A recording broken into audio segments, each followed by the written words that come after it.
Welcome to the More Than Fitness podcast. Hello and greetings, podcast friends, and welcome back to Minisode number 76 on the More Than Fitness podcast. Today's title and what this minisode will be about is going to be my 3-step process for being more consistent and getting better results. Real quick, before we dive in, I want to do a full ask from you guys today, especially if you're a regular listener, especially if you really enjoy the show. Please rate and review this podcast.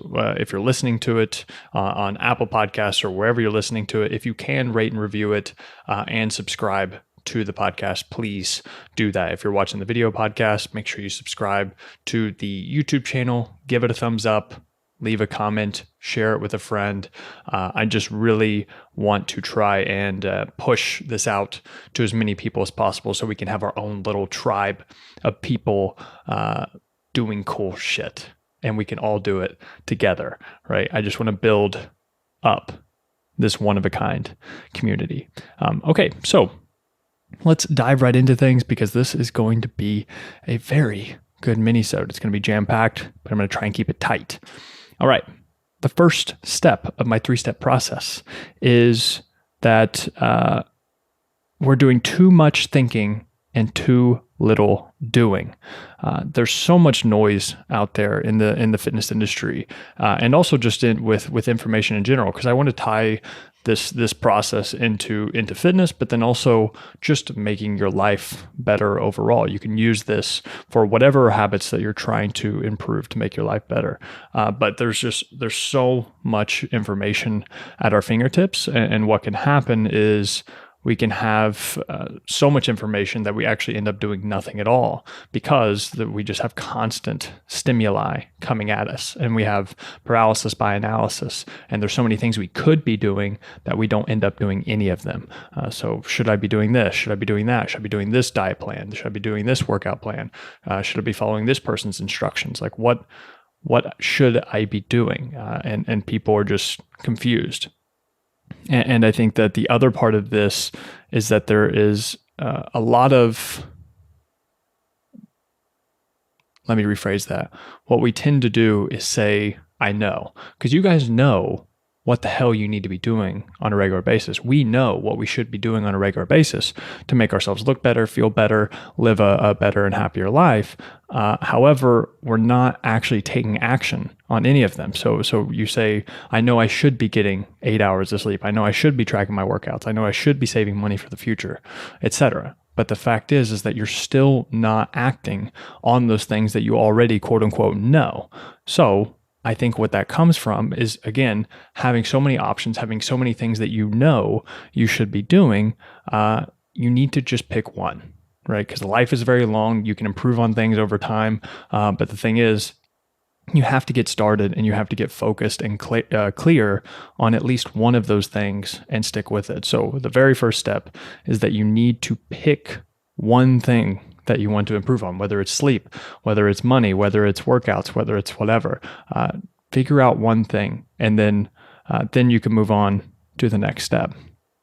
So whatever this is that you're trying to get better at. So the example that I have is you want to track your workouts more consistently because you know that that's going to allow you to probably make better progress. You're probably going to be more consistent, and your workouts would just be more effective overall. So step 2 is going to be, how can I make the right choice as easy as possible and the wrong choice as difficult as possible? So going off the example of tracking your workouts more consistently, what I would say to do is to, one, the problem with most people trying to do this, trying to track their workouts, is they end up doing it on their phone, or they end up doing it on some app or something like that. But whenever you're in the gym, your phone can also be the biggest distractor. from the task at hand. And so what I would say instead is to ditch the phone entirely. And so what you can do, especially if you listen to music or podcasts on your phone while you work out, is download your workout playlist or podcast if you listen to podcasts in the gym, and put your phone on airplane mode. That way you have your music or your podcast that you can listen to, but you can still keep your phone in airplane mode so you aren't tempted to scroll social media, text people, whatever, right? Just fuck around in general. And if possible, if you have Bluetooth headphones or something, you can always leave your phone in your bag as well. That way it can really keep the temptations away. So that's how you kind of make it more difficult to not track your workouts and to just screw around on your phone, and to make it a little bit easier to make tracking your workouts the right choice and make it the easy choice, to make it as easy as possible. I want you to buy a new notebook. And you can get a moleskin notebook. They're super cheap, but it looks good. It's clean. It's durable, and it also gets you excited because you buy a new notebook. You buy something for one specific cause, even if it's cheap or whatever. You get that new moleskin notebook in. You're like, okay, great. This is my gym notebook. So buy a new moleskin notebook and a pen to keep in your gym bag so that you never forget it. This is how you will make it very easy to consistently track your workouts. Right. So instead of using an app, instead of tracking in your notes app or something like that on your phone, use something tangible like a pad and pen, and make that the only objective for that pad and pen. Don't do anything else with it. Keep it in your bag at all times. And that's what you will carry around with you in the gym. Another example is that this is more of like a life example, and this would be something like you want to read more and be on your phone less. Okay, an example of what you could do to read more is place the book you want to read on your pillow after you make your bed in the morning, right? Because that kind of will trigger you whenever you go back to, or later that night, whenever you go to your bed, you lay down, you have to move that book in the first place. And that's probably going to increase the likelihood of you being like, oh yeah, I need to read. Like I want to read more. It's something important to me. Well, this is how you can make it more obvious and make it easier to make that right choice. And then what I would also do is put your phone further away from your bed, especially in the mornings, because that'll, it'll just keep you from getting on your phone as much, especially right as soon as you wake up. And then as far as people like to make a page limit or something like that to hit each day, I think that can be useful. So aim for a conservative page amount per day. Or I think if you don't want to just go off pages read, I would say instead go off of a single idea learned per day, right? And then I would actually record it so that you can actually use it, right? Because reading, I mean, of course you can read just for entertainment and to read fiction or something like that. But if you are reading it as a utility to learn something, well, it's not good to just have that knowledge floating around your head. You have to actually apply it to your life. And so what I would say is you could use something like 10 to 20 pages per day, or a single idea learned and implemented each day. And then with being on your phone less, you could put a limit on your social media apps. You can go to your settings, you can figure that out. So put a limit on your social media apps, or delete the app off your phone entirely. So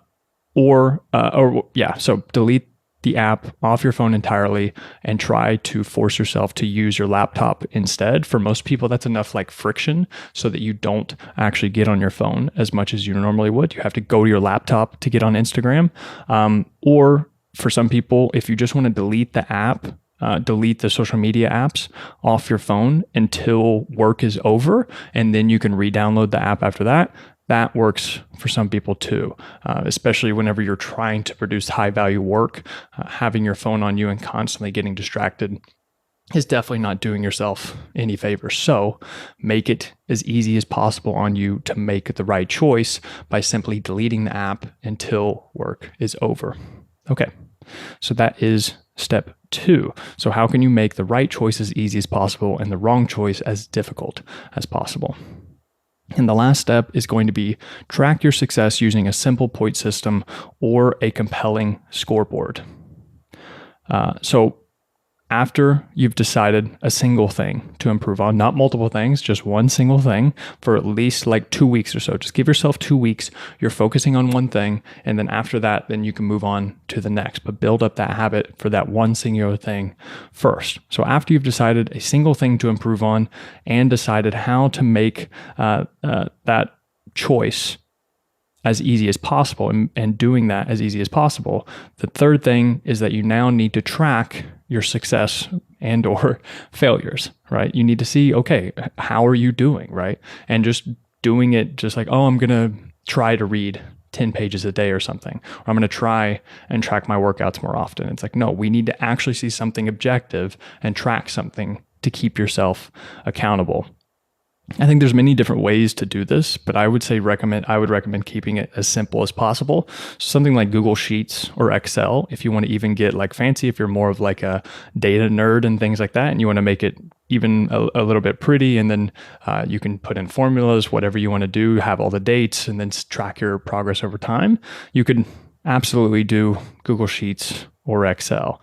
I would also say a pad and a pen and a calendar would work well. So just either you could put the big red X, and you can try to not break the chain throughout your days.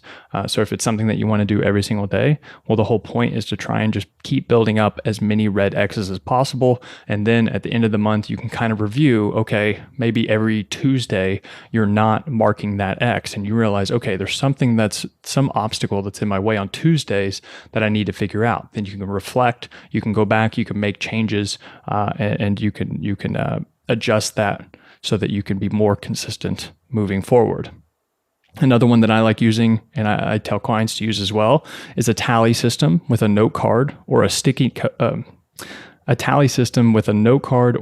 note on your laptop, or just somewhere that you see it very frequently. For me, I wanted to track my weight more often, so I taped a note card right above my scale in the bathroom, so that every time I walked in the bathroom, I couldn't help but see that note card right there. And every time I weighed myself in the morning, I just wrote down my weight, and then I had it there, and I was triggered to do it every single morning.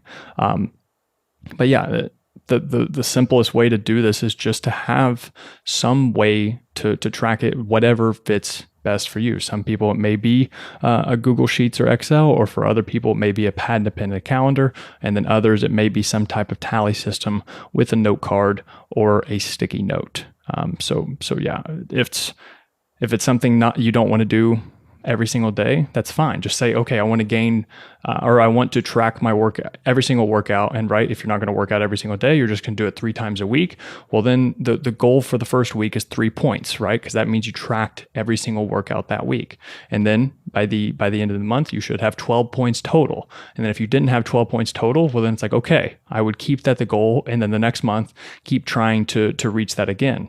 But if you reach a 12 out of 12 for that entire month, well, then maybe you could work out more, or you could start moving on to the next healthy habit that you want to start tracking. But first, start with 1. Okay, and that is the 3-step process. Step 1, you're doing too much thinking and too little doing.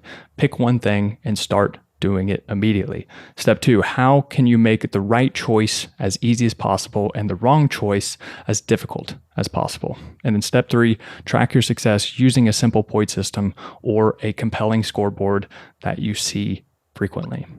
Okay, and that is it for Minisode number 76. Thank you as always for listening and for watching. See ya.